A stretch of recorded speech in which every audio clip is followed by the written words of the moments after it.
Sejam muito bem-vindos, sejam muito bem-vindas a mais um episódio de um podcast Jornada aos 8K. Um podcast onde eu trago insights, sacadas, dicas de como você é capaz de atingir seus mais de 8K de faturamento ao mês dentro da engenharia diagnóstica.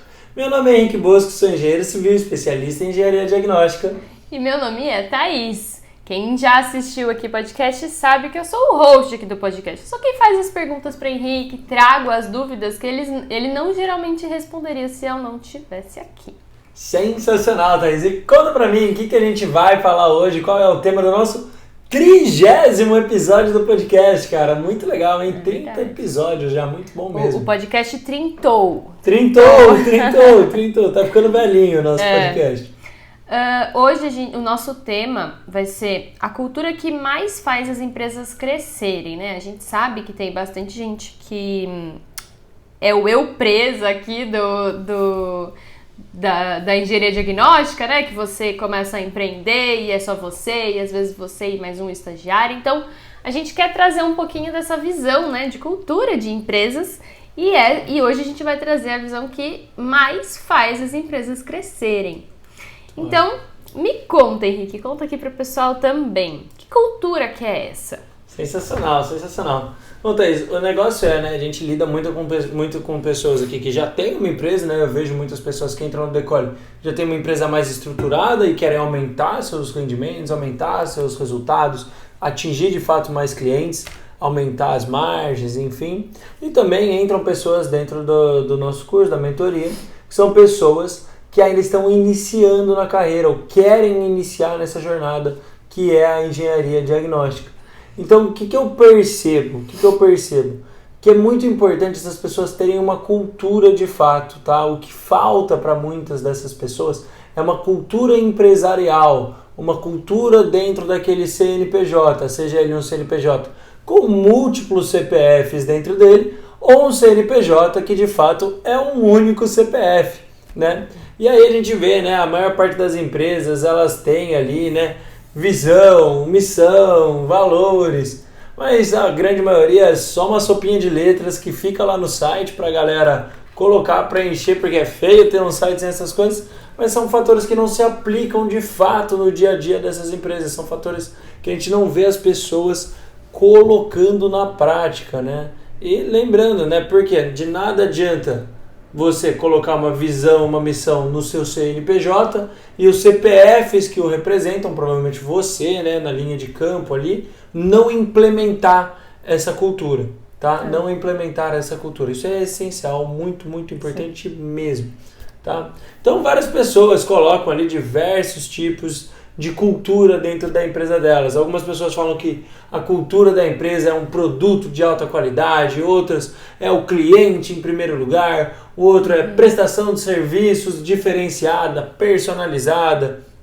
Outras pessoas falam de branding, quero agregar valor na minha marca, eu quero fazer que minha marca tenha uma representatividade. Por exemplo, a Mercedes representa luxo, glamour, exclusividade.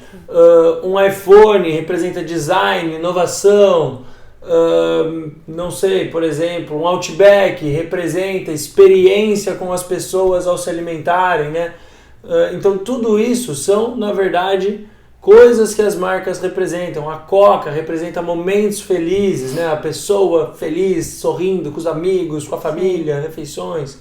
E às vezes algumas pessoas buscam isso para as marcas delas. E o que eu percebi ao longo dos anos, né, já tive algumas empresas, convivo com muitos empresários, e eu percebi que, na verdade, existe uma cultura, que é a cultura que eu mais vejo, que engloba as outras e, de fato, gera resultado para as empresas crescerem de forma estruturada, sadia, em uma taxa interessante, em uma taxa que realmente cresce os olhos, uma taxa que normalmente traz a satisfação para o empreendedor em relação a ela. E essa, na verdade, é a cultura de vendas, tá? Então, eu acredito fortemente que a cultura de uma empresa deve ser a cultura de vendas. E aí tem muita gente que vai falar, pô, Henrique, mais vendas, então você vai deixar seu cliente de lado, você vai isso, você aquilo. Então relaxa aí, pessoal que está nos assistindo nesse episódio do nosso podcast, fica tranquilo, porque é exatamente ao longo desse episódio. Calma aí, respira um pouco. A Thaís aqui, pausa técnica, pessoal. Calma aí que a Thaís tá engasgada. Pera aí. Tomou um gole e assustou com a cultura aqui do nosso podcast. Não esperava que fosse essa. Tá melhor? Show de bola? Segue. Continuando então, galera. Então vai ter muita gente que vai vir, vai falar, pô, Henrique, mas cultura de vendas, será que um cliente não fica de lado? Será que você não vai começar a só querer vender e aí você vai ter um vendedor e aí seu cliente vai ficar insatisfeito, você vai ter outros problemas? Relaxa, é exatamente para isso que a gente desenvolveu todo o tópico aqui desse podcast, todos aqui os fatores, né? Lógico, a gente chega a trazer aqui um roteiro com tópicos essenciais que a gente estuda e traz para vocês, para conseguir agregar esse conhecimento. Então eu vou te mostrar por A mais B, porque eu acredito que a cultura de vendas é a cultura ideal para qualquer empresa. E aí no final desse podcast você vai conseguir tirar suas próprias conclusões a respeito disso. Exato. Gente, já aproveita, né? Já que a gente já fez essa pausa, já que eu afoguei aqui no meio do podcast que foi. Muito bom. Já aproveita, então. Curte o vídeo aqui no YouTube, deixa seu comentário. Se você não segue a gente no canal, já segue. No Spotify também tá dando pra curtir o episódio. Né? Dá pra tirar o screenshot, marcar o Henrique, falar o que você tá achando aqui do que a gente vai trazer dessa cultura de vendas aqui no podcast. Sensacional. E aí, mas assim, existem vários motivos, né? Então, por que vendas? Por que você vai escolher justamente essa cultura? O que acontece, né, Thaís? Primeira coisa, eu entendo que as pessoas abrem uma empresa, pra quê? Pra ter lucro. A base de qualquer empresa é lucro. Do contrário... Não é só o pensamento no dinheiro, né? Mas, gente, sim, ninguém vive de ar e... Exato. A empresa ela tem que ter seus objetivos. Sim. Só que ela existe com uma função financeira, tá? É lógico, algumas mais... Não vou usar o termo ganancioso porque tem uma conotação pejorativa, mas algumas mais ambiciosas, algumas menos ambiciosas, mas toda empresa ela nasce com o intuito de dar lucro. Do contrário, ela seria uma entidade sem fins lucrativos, ela seria uma ONG ou algo do gênero, tá? Então, o que acontece? É muito importante nós entendermos que se a empresa ela existe para ajudar clientes a resolverem problemas com manifestações patológicas, para ajudar pessoas a terem uma refeição melhor, para vestir as pessoas bem, tudo isso não existe, não vai chegar a existir se não houver vendas. Entenda isso, e parafraseando uma pessoa que eu muito admiro, que é o Flávio Augusto. Uma empresa que vende, talvez ela vá à falência. Uma empresa que não vende, com certeza ela vai à falência. Então, por que a cultura de vendas é tão importante dentro de uma empresa? Porque sem vender, a sua empresa simplesmente vai deixar de existir. Tá? Então a gente tem que ter esse conhecimento, tem que ter essa percepção, e eu vejo que esse é um dos motivos de muitas pessoas nunca chegarem a de fato conseguir viver de engenharia diagnóstica, faturar de fato mais de 8K ao mês aí dentro desse nicho. Por quê? Pelo simples fato de que elas não têm a cultura de vendas, elas não sabem como implementar a cultura de vendas, elas têm crenças limitantes, inclusive eu vou falar sobre algumas aqui ao longo desse episódio, que impedem elas de ter êxito nesse sentido. Tá? Por isso que eu vejo, por exemplo, muitos acadêmicos, pessoas com grande conhecimento técnico, que não conseguem faturar mais de 2, 3 mil reais ao mês dentro da engenharia diagnóstica. Eu acho que também entra num ponto que às vezes quando a gente começa, fala assim, nossa, descobri o Henrique, descobri a engenharia diagnóstica, vou atuar com isso, acho muito legal. Aí você começa, né? Tá com aquela motivação inicial de, eu vou fazer acontecer e vou criar meu sei lá, o nome da empresa, vou pegar o primeiro cliente, enfim. Aí passa 6 meses. Não é mais a motivação inicial que te move, né? E aí chega boleto de conta pra pagar, chega não sei o que, e você começa a se perguntar, você fala assim, cara, mas toda essa... Não, eu quero transformar a vida de clientes, eu quero resolver manifestações patológicas. Só que a vida acontece. E a vida, gente, a gente vive, né, no mundo capitalista. Não adianta. Queria eu não ter que falar pra vocês que os boletos chegam todo começo de mês, entendeu? E eles chegam sem dó nem piedade. Mas chega. Né? Então, quando a gente fala, né, de cultura de vendas, é realmente pra manter essa motivação, manter o seu sonho, né? A sua vontade de fazer acontecer possível. Porque sem isso, não é possível. Simples assim, né? Não é possível você contratar, às vezes, alguém para te ajudar, você tá ali com o seu escritório, mesmo que seja sozinho, ajudando os seus clientes, né? Então, eu acho que o dinheiro, ele vem nessa parte, a venda, faz o dinheiro entrar, faz o lucro acontecer e faz isso ser possível para você, né? Sim. E aí, mas assim... Rapidão, eu acho que é importante você perceber isso que você percebeu, né, Thaís, pro pessoal que tá aqui nos assistindo, é perceber isso, né? Que, não, Henrique, mas eu tô criando minha empresa porque eu realmente quero criar uma marca de roupa que vai fazer a diferença no mercado. Eu quero atuar com engenharia diagnóstica para resolver problemas de síndicos, para resolver problemas de pessoas que estão indo adquirir seu novo imóvel. Perfeito. Mas entenda que você não vai conseguir ter êxito se você não conseguir vender. Né? Você vai acabar desistindo. Por quê? Pelo que você mesma falou. Porque as contas chegam. Você vai ter que refazer outras coisas, vai ter que fazer as coisas acontecerem. Tá? Você vai ter uma família para cuidar, você vai ter uma casa para comprar, um carro para comprar, roupas para vestir, comida para comer. Então, assim, não tem jeito. Né? A gente precisa, sim, colocar vendas como a cultura principal para tornar as culturas secundárias importantes. Sim. E aí, só agora uma dúvida que fica. Quando a gente coloca o foco, então, na cultura em vender de uma empresa, né? A gente não acaba deixando, tipo, o cliente de lado, a qualidade do serviço de lado? Como que isso funciona? Porque... Isso aí, na verdade, é o que eu costumo dizer, né? Existem culturas e culturas de venda. As pessoas têm uma percepção errada de vender. As pessoas acham que vender não funciona porque elas simplesmente não sabem vender da forma certa. É isso que eu ensino dentro do Decolle para os tripulantes, é isso que eu ensino nas minhas mentorias. Eu ensino as pessoas a venderem da forma correta. Porque a percepção de venda que as pessoas têm é uma percepção de venda unilateral. É a venda de telefone, é a venda instantânea, é a venda do telefonista, é a venda daquele camarada na rua que você está passando e fala: opa, você quer essa garrafinha aqui por R$10? E por isso que elas têm essa percepção ruim. Porque elas entendem que a venda, o cliente muitas vezes está saindo no prejuízo. A cultura correta de vendas é completamente diferente disso. É o extremo oposto. E quando você aprende a cultura de vendas, você entende uma coisa. Que quando você coloca vendas como cultura central dentro da sua empresa, você está colocando, na verdade, o seu cliente como cultura central da sua empresa. Nossa, como assim, então, né? Que negócio estranho. Melhor. Então. Por quê? Se você sabe vender de fato e vender com qualidade, buscando o que qualquer empresa deve buscar, clientes satisfeitos, recorrentes e que tragam novos clientes da mesma perspectiva, que vão se tornar seus próprios vendedores, esses clientes. E da melhor forma de cliente que tem, da melhor forma de venda que tem, que é a venda por indicação. Venda muito mais fácil, com maior valor agregado e maior taxa de conversão. Tá? O que está acontecendo aqui? O que a gente tem que perceber? Quando você está querendo vender para essa pessoa, você não foca na venda canibal, que é essa venda que você vende uma vez, consegue vender aquele produto e não tem mais relacionamento com o cliente, porque você sabe que você está entregando aquém daquilo que você prometeu, ou talvez algo que de fato seu cliente não precisava. Agora... só exemplificando, né? A venda canibal seria que o cliente sai perdendo, você meio que... Sim, você impõe a venda, você pressiona a venda, ou você ilude seu cliente à venda. A consumir aquele produto. Essa é uma venda que não funciona.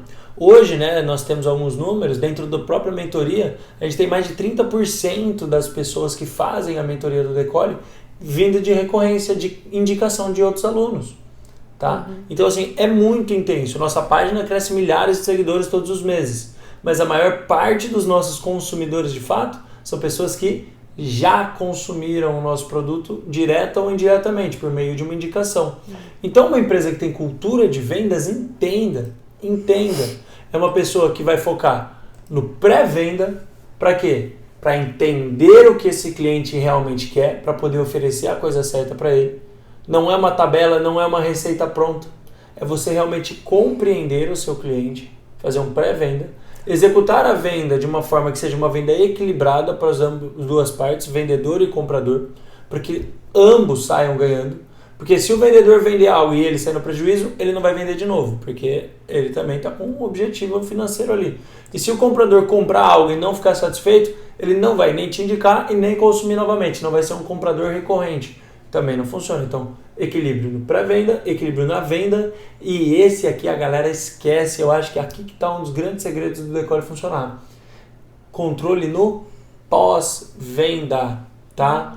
Pós-venda tem 2 estágios.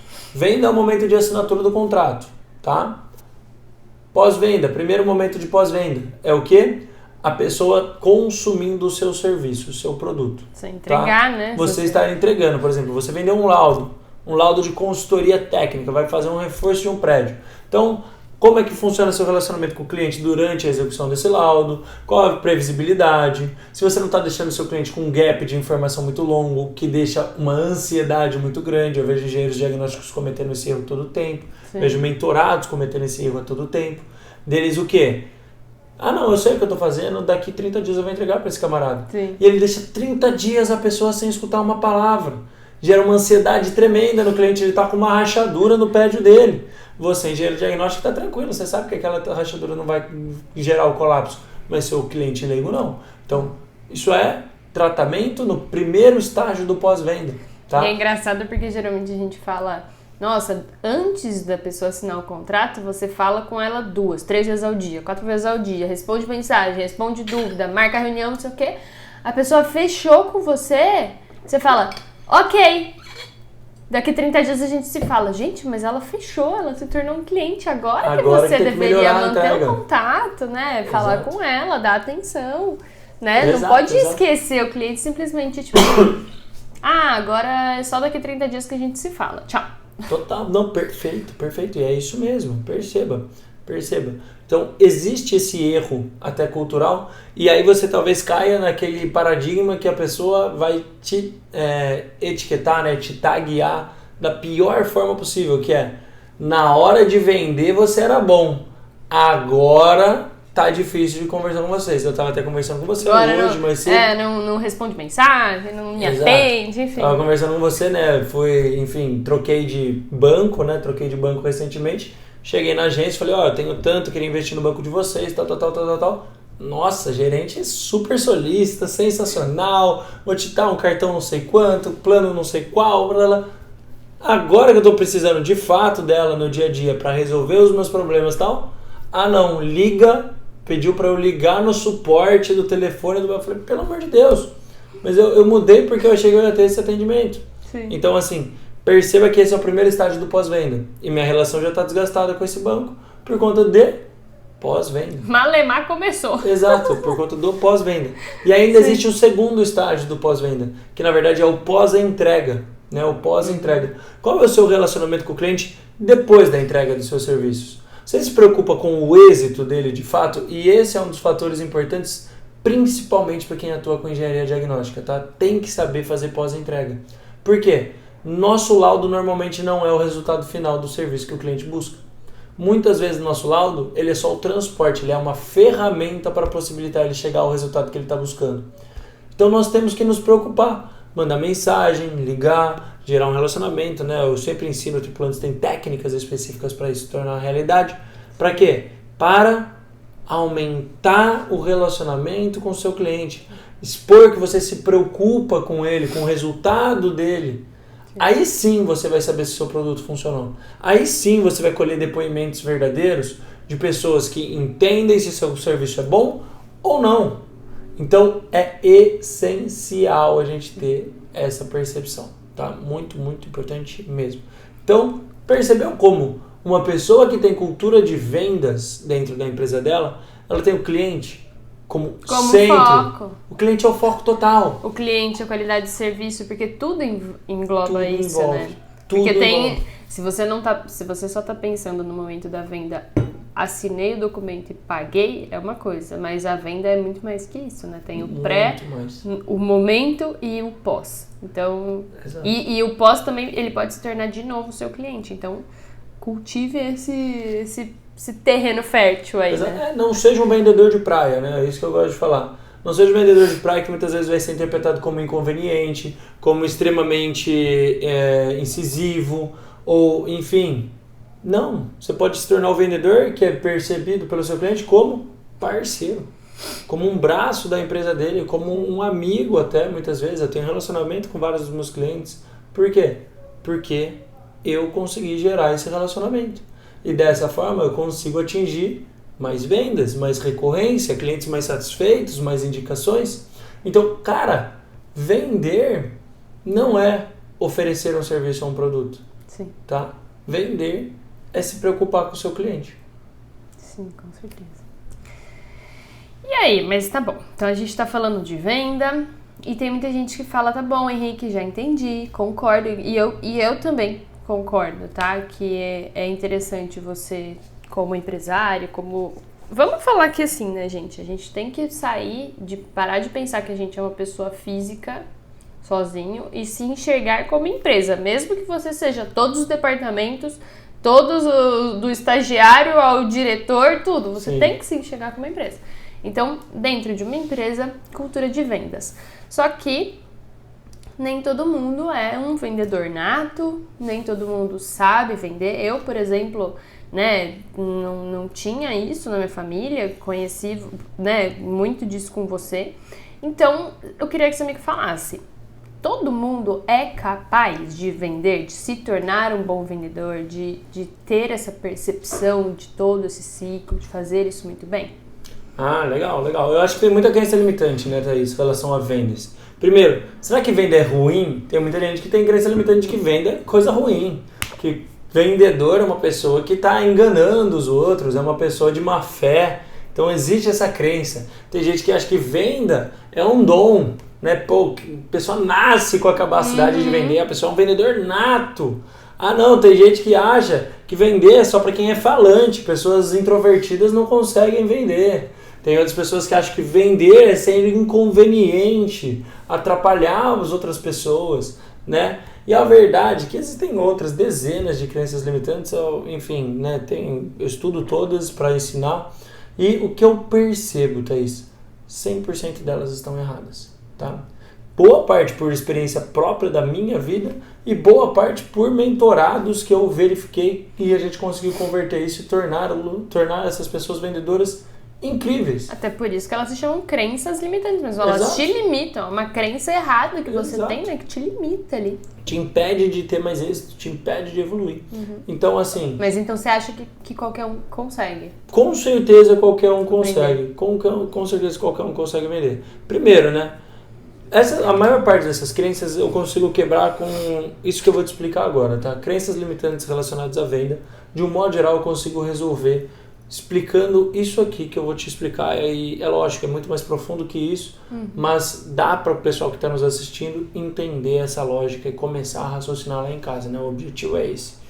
O pessoal conseguir sair com algo útil aqui do nosso episódio do podcast. Refletir, né? Refletir e conseguir evoluir. O objetivo todo desse podcast é isso. Até por isso que a gente chama, né, de Jornada aos 8K aí. E trazer esses insights. Para trazer os insights, para fazer você refletir sobre. E até por isso que a gente achou legal trazer esse tema de empresa, né, de cultura de empresa, porque aqui a gente tá falando com pessoas que têm as próprias empresas deles. Sim. Então assim, o que acontece? A gente... Fala o que você acha que... Por que você acha que todo mundo é capaz de vender? Por que todo mundo é capaz de vender? A maior parte das crenças limitantes relacionadas à venda, Thaís, elas acontecem pelo fato de que as pessoas não compreendem de fato o que elas estão oferecendo. Ou elas não acreditam no que de fato elas estão oferecendo. Então, para pensar. Às vezes você tem receio de abordar uma pessoa e falar sobre o que você quer vender para ela, porque você fala assim, eu não sei se ela vai ficar feliz com o meu serviço, eu não sei se ela vai ficar contente, eu não sei se realmente vai ajudar ela. Então isso te gera uma crença limitante. Você acha ruim vender, por quê? Porque, poxa, eu estou tirando o dinheiro da outra pessoa, eu estou fazendo a outra pessoa mais pobre e eu mais rico. Você acha que é difícil falar de alguma coisa, mas provavelmente é porque você não conhece a fundo, você não confia a fundo naquilo. Então, uma das primeiras aulas que eu dou para os tripulantes é o quê? É para mostrar isso, é para ensinar eles a enxergarem que, na verdade, Thaís, lá atrás eu cheguei a ter medo de vender os meus serviços e olhar para o meu cliente e falar assim, poxa, eu tô cobrando aqui 5 mil reais dessa pessoa por um dia do meu trabalho. Poxa, eu tô extorquindo dessa pessoa. Não. Hoje eu vejo, hoje eu entendo que é o extremo oposto. Eu tenho dó da pessoa que não me contrata. Por quê? Eu sei que a pessoa que me pagar o meu valor, e eu tenho o meu valor, você tem o seu, o tripulante tem o dele, quem está nos assistindo tem o dele, olha e fala assim, nossa, resolvi os meus problemas. Eu tinha esse e esse BO e resolvi os meus problemas. Tem alguns depoimentos de clientes meus que eu coloco no Decole, às vezes eu posto o depoimento de cliente no Instagram. Poxa, clientes que viraram e falaram, Henrique, paguei 3 mil reais naquele seu período lá para vir na minha casa e verificar não sei o que, não sei qual. E cara, consegui uma economia de 20 mil reais. Eu tenho casos de clientes meus que com serviços meus de 4 mil economizaram quase 120 mil reais. Então eu não tenho mais pena do meu cliente. Pelo contrário, eu tenho pena de quem não é o meu cliente. Porque eu entendi o que eu entrego. Eu sei o que eu vou proporcionar para esse cliente. Porque eu sei o que é o meu pós-entrega. Então, as crenças limitantes, de modo geral, se baseiam na insegurança. E insegurança se baseia na falta de conhecimento, na falta de estrutura. Então, quando a pessoa aprende a entender os serviços que ela presta, aprende a entender o resultado desses serviços que são prestados, aí sim ela começa a quebrar as crenças limitantes e começa a conseguir oferecer esse serviço de forma mais eficiente, tá? Por quê? Se eu chegasse aqui para qualquer um que está assistindo o podcast hoje, e pessoal, são casos reais, se você, enfim, se você não achou no meu Instagram, me manda um direct, faço questão, eu te mando exatamente o screenshot desse meu cliente, chama Guilherme, falando exatamente isso para vocês, que ele economizou 10% numa casa de 1.200.000 com um laudo meu. Então, assim, tem vários outros, esse é só um exemplo que eu dei aqui agora. Sim. Então, percebe que tá errado eu achar que vender é ruim? Vender é ótimo. E graças a quem acredita em Deus, destino, seja lá o que for, essa pessoa me encontrou.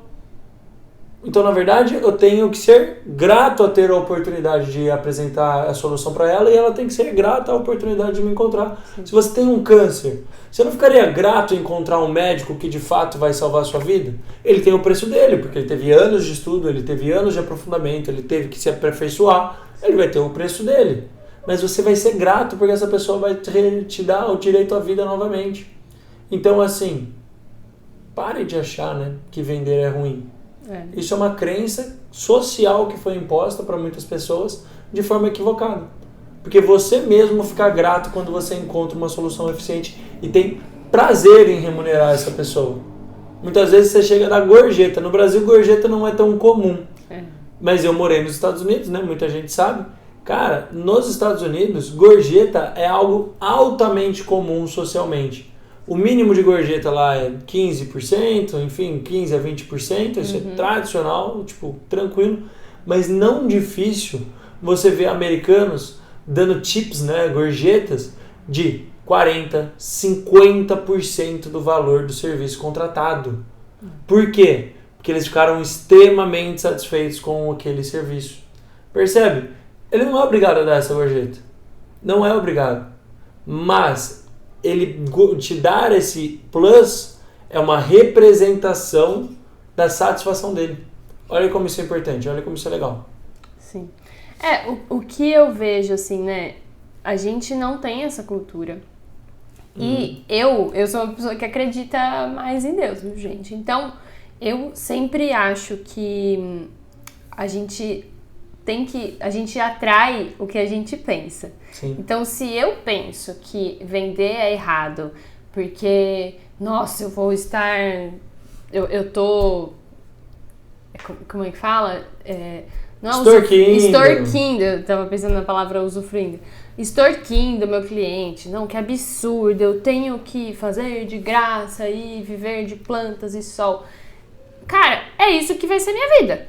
Sim. Simples assim, entendeu? Sim, sim. Eu vou ter que viver de plantas e sol e não criticando isso, gente, mas assim, eu realmente acho que ninguém consegue viver assim, até entendeu? Consegue, mas a pessoa não vai ter as condições necessárias para conseguir ajudar o cliente dela. Exato. E eu sempre pensei, eu falei assim, olha, é mais fácil eu fazer um serviço legal, digno, né?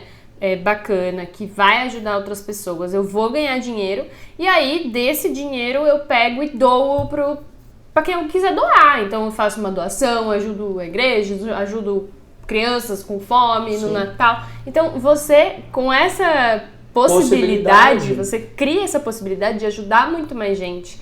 E não de se fazer o coitadinho e falar assim, eu acho que eu tenho que cobrar menos, porque, nossa, é um absurdo. Então, eu acho que a gente atrai essas coisas pra nossa vida. Momento só reflexão aqui, espiritualidade e tal. Mas eu realmente acredito nisso. Então, você fala de ser grato, né? E eu realmente acredito que quando a gente é grato, a gente atrai, né?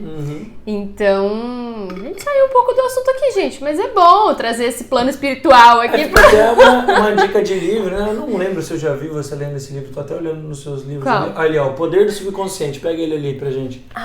Esse livro é muito legal, pessoal. Esse livro é muito legal, quem tá assistindo aqui, né, no nosso podcast pelo YouTube, ó, então é esse livro aqui do Dr. Joseph Murphy, tá? O Poder do Subconsciente é muito legal. Como a sua própria mente te conduz a chegar nos resultados que o seu subconsciente te direciona, tá? Então fica a dica para vocês lerem esse livro aqui, é um livro muito bacana que aborda esse tópico em específico, tá? Sim.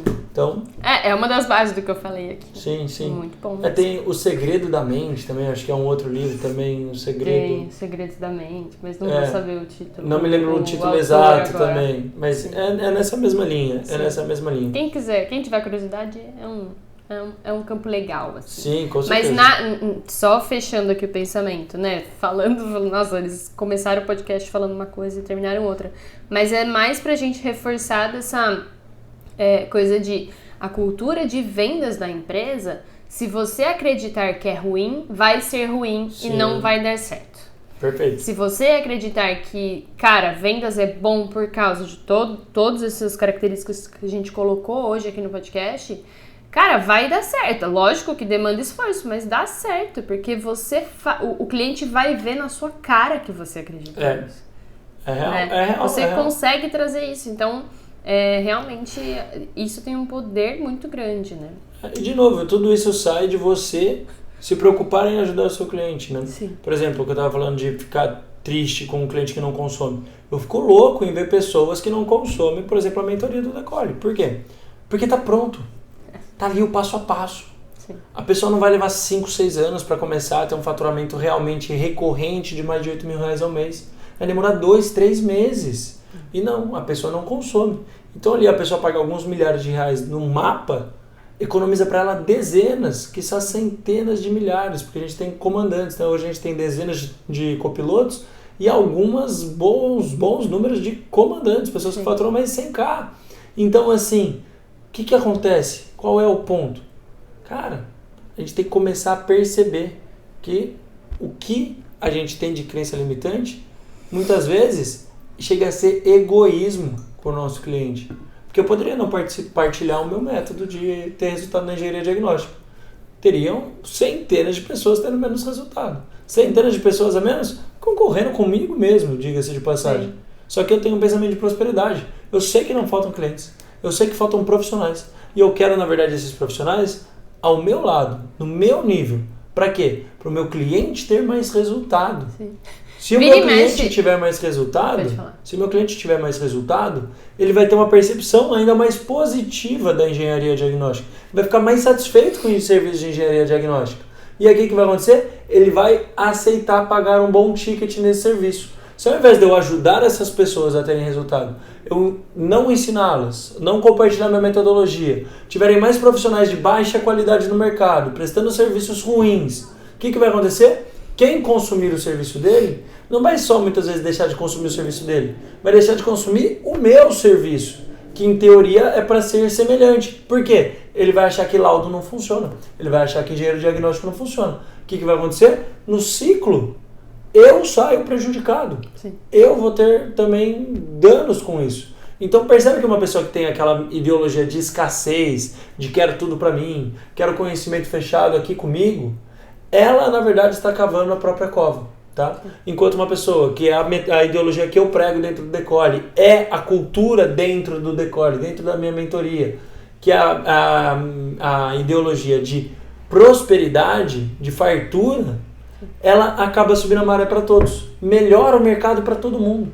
Seu colega não é seu concorrente, seu colega, na verdade, é seu principal parceiro estratégico, diga-se de passagem. Tá? Então isso é muito importante. Sim. E aí, então, qual dica, né, resumindo todo esse podcast aqui, qual dica que você daria para quem está iniciando, então, e quer aprender mais sobre vendas, sobre essa cultura de vendas? Bom, quem quer aprender sobre vendas, eu vou dar aqui um passo prático, pode ser? Combinado? Pode ser um passo prático? Então, assim, eu vou dar um passo prático aí para você que está nos assistindo nesse episódio do podcast, porque essa é a linha de largada mesmo, é de onde sai a brincadeira. Você tem que começar a estudar o seu cliente, tá? Estudar principalmente os problemas dos clientes que você está buscando, entendendo quais são os problemas antes dele consumir o seu serviço, durante o consumo do seu serviço e pós-consumo do seu serviço. Quando você de fato compreender os problemas que ele tem, ele, não você, ele, seu cliente tem, entender consequentemente como resolvê-los, você vai chegar num serviço que de fato vai gerar resultado, não só para uma das partes, mas sim os dois, cliente e vendedor, tá? Aí sim você vai conseguir começar a desenvolver uma cultura de venda sadia e vai conseguir ter essa prosperidade tão grande, tá? Vai conseguir ter esse desenvolvimento e esse crescimento estruturado e exponencial da sua empresa, seja ela uma empresa com múltiplos funcionários ou seja ela uma empresa presa, com um único CPF atrás desse CNPJ, tá? Isso é muito importante. E só para fechar também um fator que agora me veio à mente, quando você tem múltiplos funcionários, é ainda mais importante a cultura estar explícita. Por quê? Senão essa pessoa, muitas vezes, ela não entende que a cultura é a cultura de vendas e ela não faz isso pelo seu cliente, tá? E esse é um dos maiores desafios, né? Se você for ter funcionários, o desafio do seu funcionário é ter a mesma cultura que você está pregando. Principalmente então, se ele tem o contato com o seu cliente, né? Principalmente para quê? Para vocês ainda terem aquela qualidade, para vocês ainda terem aquele relacionamento sadio, para vocês conseguirem desenvolver a empresa como um todo. Então, é muito importante que todos os envolvidos estejam alinhados. Tá? Muito bom, gente. Que legal. Eu gostei desse podcast. Foi um pouco diferente. A gente vai começar a falar um pouquinho mais de empresa aqui também. Mas conta pra gente se vocês gostaram. Se vocês não gostaram que a gente fale sobre empresa aqui, pode comentar aí aqui nos comentários. Fala pra gente o que você quer ouvir, saber, o que você tem dúvida, que o Henrique já tem alguns anos aí de experiência, então tem coisas que a gente acha que a gente não precisa falar pra vocês, mas às vezes vocês têm dúvida, então a gente precisa desse retorno de vocês, tá? A gente tá no 30º podcast, então fala pra gente se você tá aqui pela primeira vez, se já assistiu os outros, o que tá achando, qual é o seu episódio preferido, qualquer coisa, gente, comenta aqui embaixo. Se for pra criticar também, críticas são bem-vindas. Boa. Bom, pessoal, vejo vocês no nosso próximo episódio do podcast Jornada aos 8K e bora decolar!